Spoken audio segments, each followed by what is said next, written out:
abrir nossas Bíblias no livro de Atos, no capítulo 15, nós vamos ler do verso 19 até o verso 21. Pouco depois, alguns judeus chegaram da Judéia, insistindo em que todos deveriam ser circuncidados. Diziam aos não-judeus: se vocês não se circuncidarem conforme a lei mosaica, não poderão ser salvos. Paulo e Barnabé protestaram.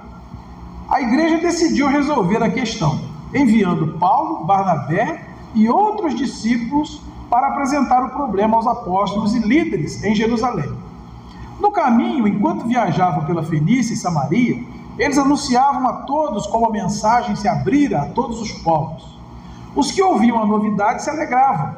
Notícia maravilhosa! Chegando a Jerusalém, Paulo e Barnabé foram muito bem recebidos pela igreja e pelos apóstolos e líderes. Eles apresentaram um relato da viagem e de como Deus os usara para abrir as portas aos demais povos. Mas alguns fariseus puseram-se de pé para falar.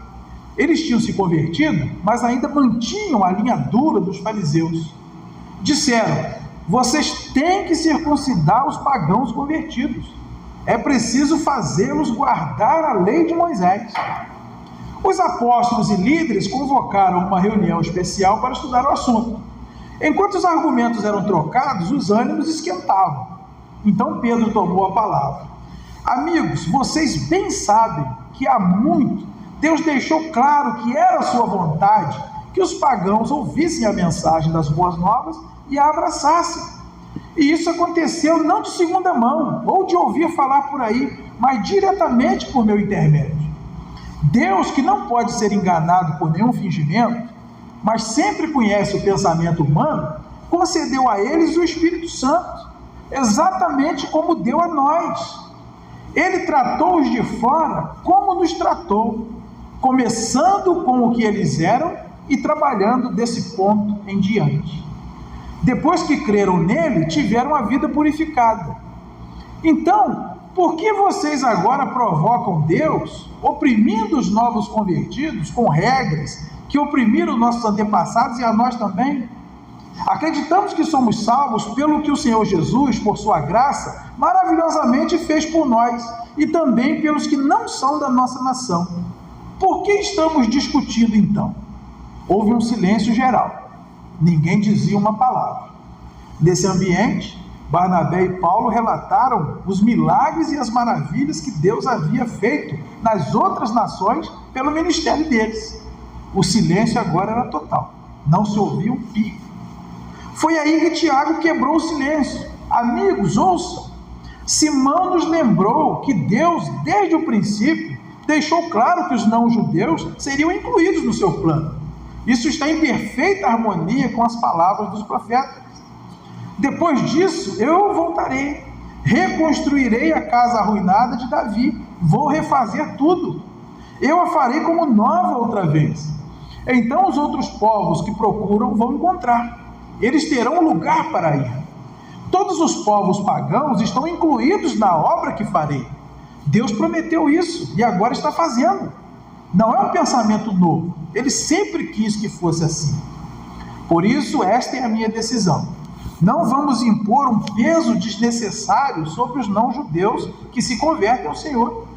Vamos escrever uma carta com estes dizeres: não se envolvam com nenhum tipo de idolatria, guardem a pureza moral no sexo e no casamento, não sirvam comida ofensiva aos judeus cristãos, como é o caso do sangue e da carne ritualmente impura.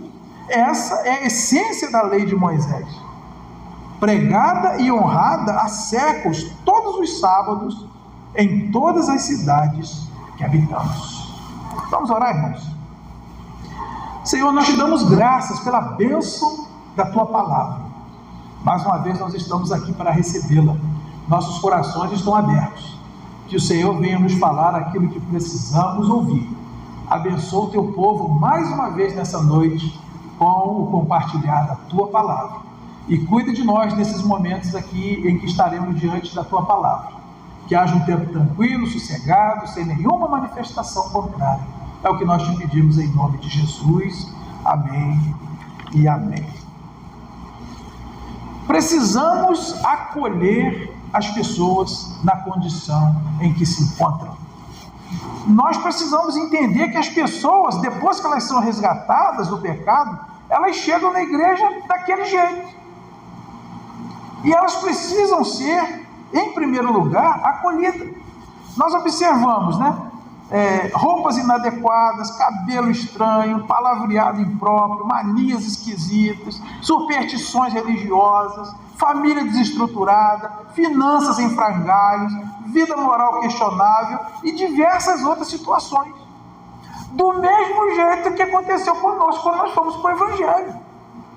Paulo diz lá em Efésios capítulo 4, porque outrora fostes alguns de iguais. Nós, antes de sermos crentes, éramos iguais ou piores do que muitos que hoje nós precisamos acolher na igreja e às vezes temos resistência.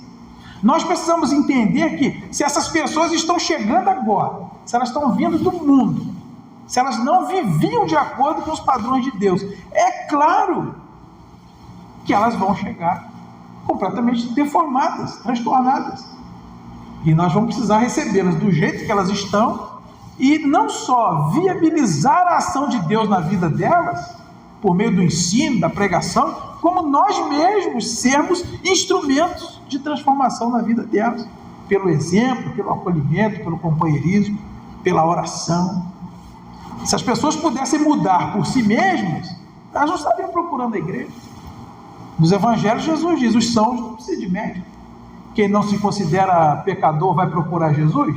Quem não se considera doente não procura médico. Então as pessoas chegaram aqui porque elas entenderam que precisa de Jesus e não chegarão prontas. Elas vão precisar ser acolhidas e amadas na condição em que se encontram, para que Deus as transforme nos adoradores que Ele procura. Então eu quero compartilhar com os irmãos, no tempo que nós temos, sobre alguns aspectos em que nós precisaremos acolher essas pessoas. Em primeiro lugar, nós precisamos acolher as pessoas considerando a sua condição religiosa. Em Atos 17, de 16 a 32 diz: e enquanto Paulo os esperava em Atenas, o seu espírito se comovia em si mesmo, vendo a cidade tão entregue à idolatria, de sorte que disputava na sinagoga com os judeus religiosos e todos os dias na praça com os que se apresentavam. E alguns dos filósofos epicureus e estoicos contendiam com ele. E uns diziam: o que quer dizer esse paroleiro? E outros: parece que é pregador de deuses estranhos, porque eles anunciavam Jesus e a ressurreição. E tomando-o, levaram ao Areópago, dizendo: poderemos nós saber que nova doutrina é essa que falas? Pois coisas estranhas nos trazes aos ouvidos. Queremos, pois, saber o que vem a ser isto. Pois todos os atenienses e estrangeiros residentes de nenhuma outra coisa se ocupavam, senão de dizer e ouvir alguma novidade. E estando Paulo no meio do Areópago, disse: varões atenienses, em tudo vos vejo um tanto supersticiosos, porque passando eu e vendo os vossos santuários, achei também um altar em que estava escrito: ao Deus desconhecido. Esse, pois, que vós honrais, não o conhecendo, é o que eu vos anuncio.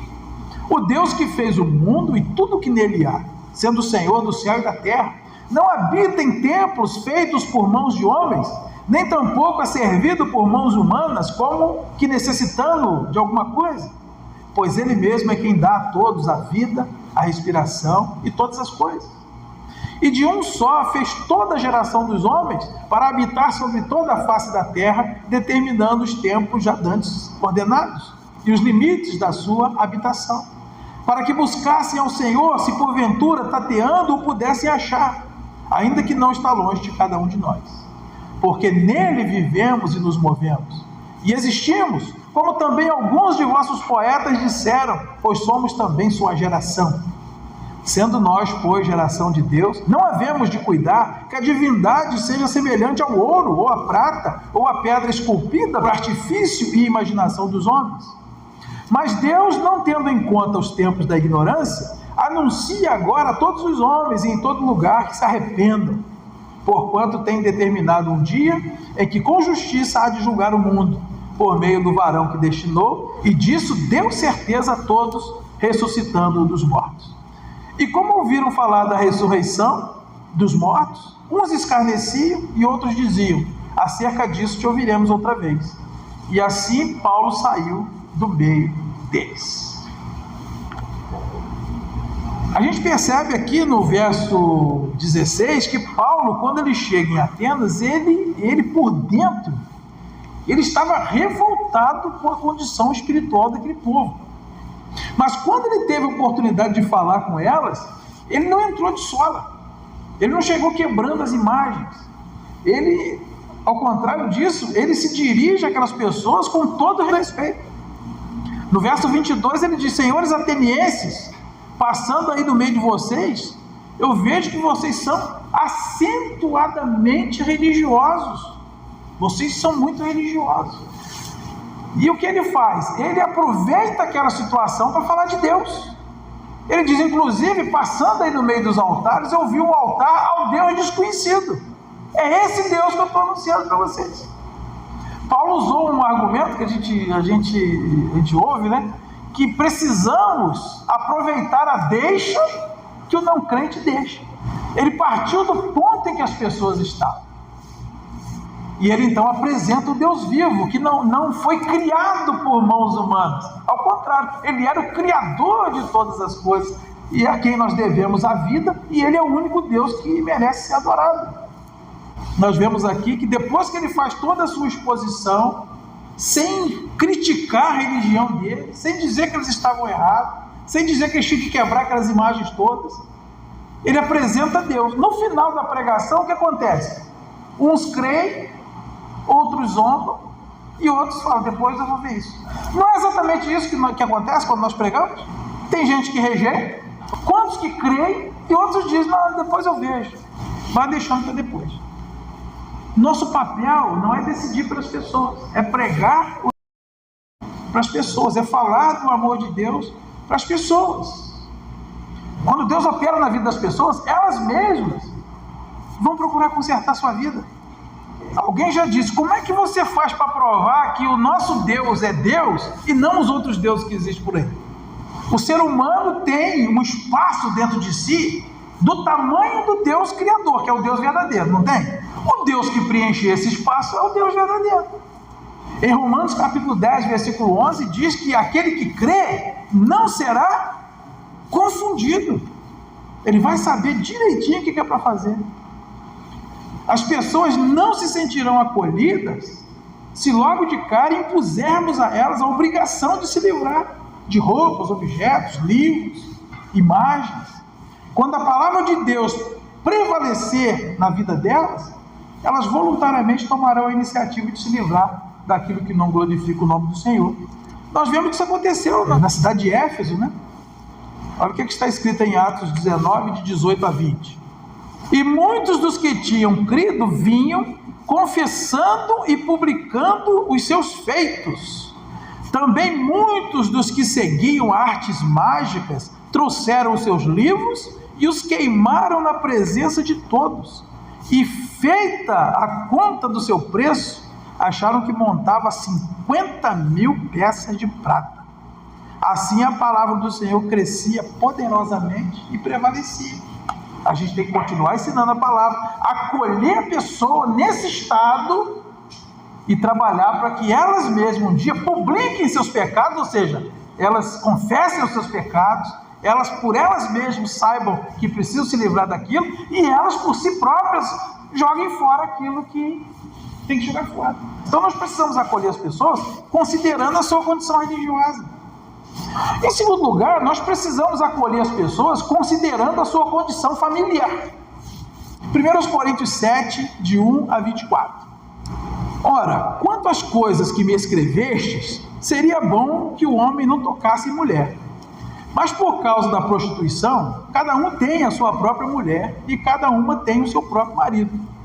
O marido pague à mulher a devida benevolência e da mesma sorte a mulher ao marido. A mulher não tem poder sobre o seu próprio corpo, mas tem-no o marido. E também da mesma maneira o marido não tem poder sobre o seu próprio corpo, mas tem-no a mulher. Não vos defraudeis um ao outro, senão por consentimento mútuo por algum tempo, para vos aplicais a oração, e depois ajuntai-vos outra vez, para que Satanás não vos tente pela vossa incontinência. Digo, porém, isto como que por permissão e não por mandamento, porque queria que todos os homens fossem como eu mesmo, mas cada um tem de Deus o seu próprio dom, um de uma maneira e outro de outra. Digo, porém, aos solteiros e viúvas que lhes é bom se ficarem como eu. Mas se não podem conter-se, casem-se, porque é melhor casar do que abrasar-se. Todavia, aos casados mando, não eu, mas o Senhor, que a mulher não se aparte do marido. Se, porém, se apartar, que fique sem casar, ou que se reconcilie com o marido, e que o marido não deixe a mulher. Mas aos outros digo eu, não Senhor. Se algum irmão tem mulher descrente e ela consente em habitar com ele, não a deixe. E se alguma mulher tem marido descrente e ele consente em habitar com ela, não o deixe. Porque o marido descrente é santificado pela mulher, e a mulher descrente é santificada pelo marido. De outra sorte, os vossos filhos seriam imundos, mas agora são santos. Mas se o descrente se apartar, aparte-se, porque neste caso o irmão ou a irmã não está sujeito à servidão, mas Deus chamou-nos para a paz. Porque de onde sabes, ó mulher, se salvarás teu marido? Ou de onde sabes, ó marido, se salvarás tua mulher?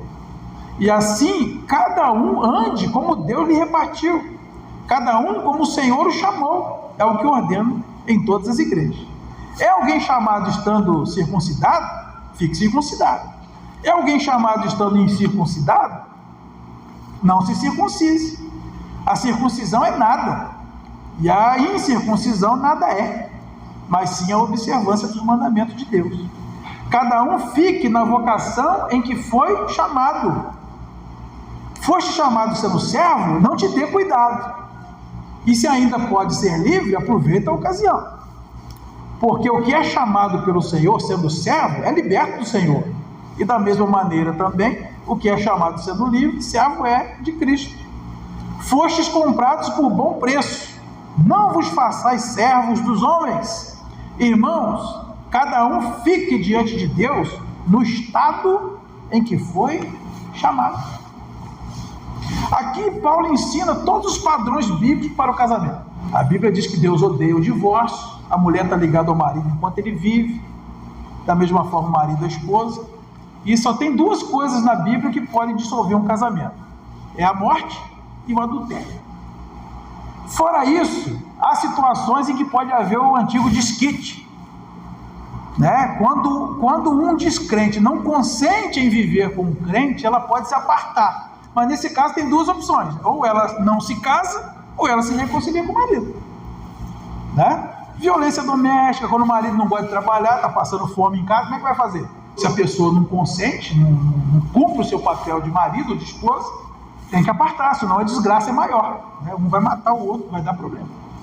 Mas aí não é assim, separou, casou de novo, vida que segue, não é, esse é o padrão de Deus. Mas, porém, contudo, todavia, entretanto, no entanto, as pessoas que vêm para a igreja não sabem nada disso. Então não espere que as pessoas vão chegar na igreja com a vida familiar dos padrões de Deus. Nós vamos receber pessoas na igreja vivendo juntos sem casar, mulher que se converte ao marido não, marido que se converte à esposa não, divorciados e casados de novo, sem motivo bíblico, casais casados que se relacionam fora dos padrões bíblicos, por aí vai. Eles vão chegar desse jeito. E eles vão ter que aprender na Bíblia e com o nosso exemplo a colocar suas vidas familiares nos padrões de Deus. Enquanto isso acontece, nós vamos ter que acolhê-los. E vou dizer para você, tem coisa que não tem conserto. Nós não devemos cair na ilusão de achar que se você tiver uma pessoa que chega na igreja divorciada, casada de novo, que já tem 2, 3 filhos com a nova esposa, que você vai ensinar ele vai largar essa e vai voltar para outra, porque o estrago talvez vai ser até maior. Você vai ter que caminhar dali para frente.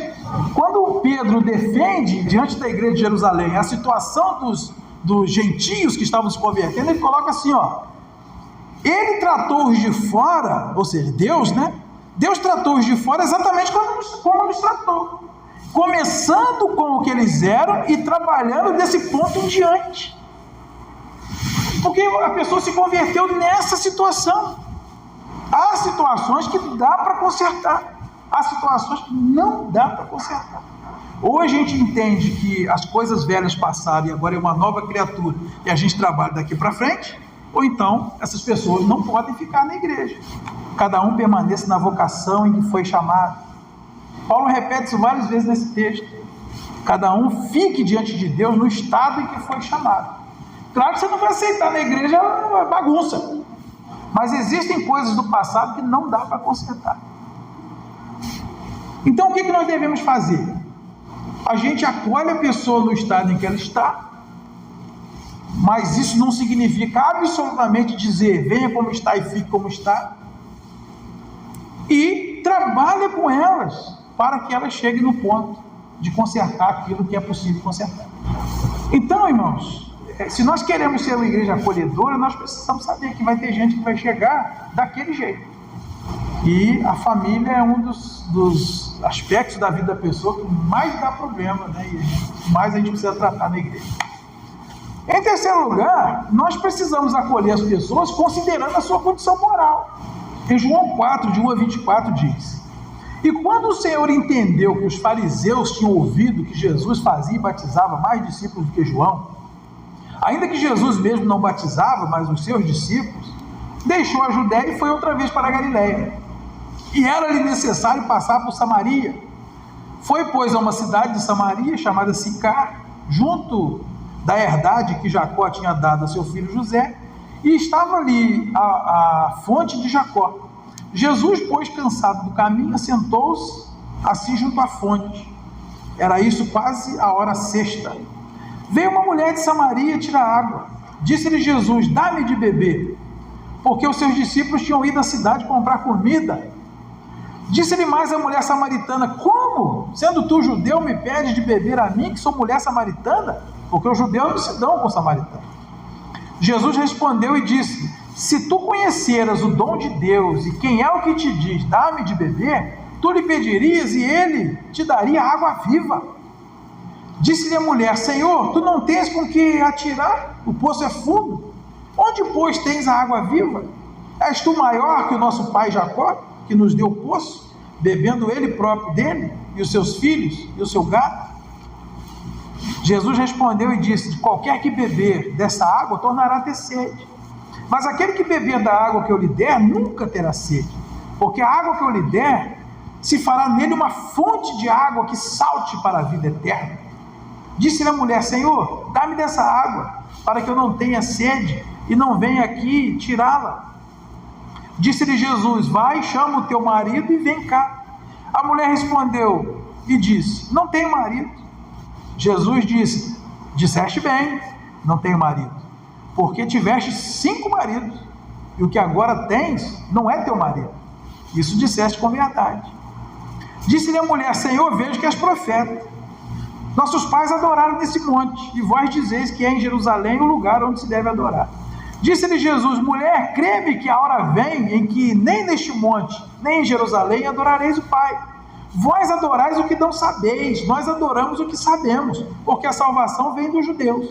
Mas a hora vem, e agora é, em que os verdadeiros adoradores adorarão o Pai em espírito e em verdade, porque o Pai procura a tais que assim o adorem. Deus é espírito, e importa que os que o adorem em espírito e em verdade. Mais uma vez, Jesus nos ensina a aproveitar a deixa que o não crente deixa. Jesus se aproximou daquela mulher samaritana, ela tinha ido ao poço para tirar água, e a conversa é puxada sobre água. Aquela mulher não era nenhuma santa, ela tinha rompido com a religião e abraçado seu próprio estilo de vida. Num tempo que não podia divorciar, ela já tinha casado 5 vezes. E agora estava tendo um caso com um homem casado, que é isso que significa aí, esse que você está agora não é teu. Vida religiosa completamente errada. Ela não sabia nada de nada. Tem gente que fala que é para adorar aqui nesse monte, que era o Monte Gerizim, né, em Samaria. Jesus também não foge a responder. Jesus não mente.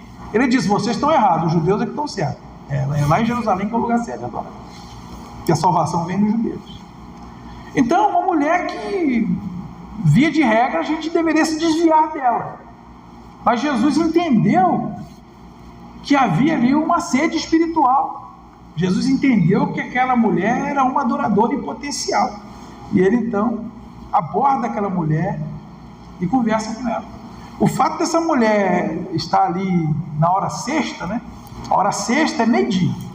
Não era a hora de mulher estar na beira do poço pegando água. As mulheres iam até 9 horas da manhã. E Jesus, ele entendeu que deveria trabalhar com aquela mulher do ponto em que ela estava. Jesus poderia ter falado: você volta lá, reconcilia com seu marido e volta aqui que eu tenho muita coisa. Eram 5 maridos.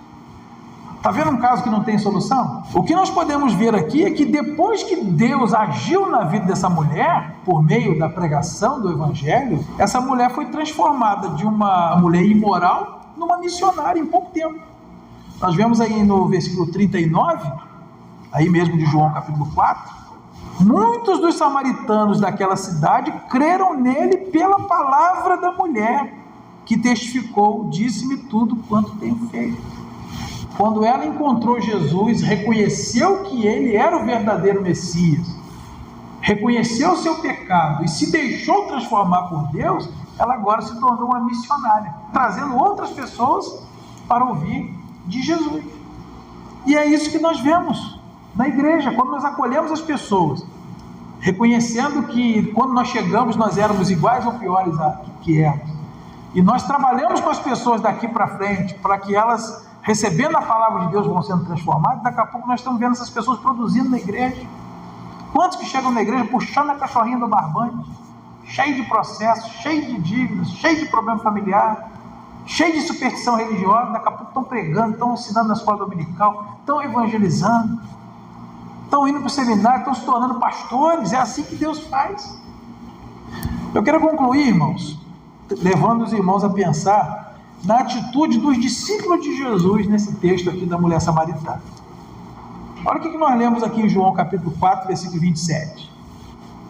E nisto vieram os seus discípulos e admiraram-se de que estivesse falando com uma mulher. Todavia ninguém lhe disse nada. Não perguntaram que perguntas ou por que falas com ela. Os discípulos maldaram a situação. Jesus era um rapaz de 30 e poucos anos. Então era um quadro assim, se você pensasse pelo lado humano, seria até estranho. E eles se admiraram, mas ninguém teve coragem de falar nada. E Jesus já sabia que eles não estavam preparados para isso, para esse tipo de acolhimento. Você vai ver aí no verso 8, que antes de abordar a mulher, Jesus faz o quê? Manda todo mundo na cidade comprar comida. Seus discípulos tinham ido à cidade comprar comida. Para que 12 ir comprar comida? 1 ou 2 dava conta. Aí Jesus sabia, eles não estão preparados para isso. E quando os discípulos voltam, ele estava certo mesmo. Porque os discípulos ficaram escandalizados por Jesus ter acolhido aquele tipo de pessoa. Mulher samaritana, imagina.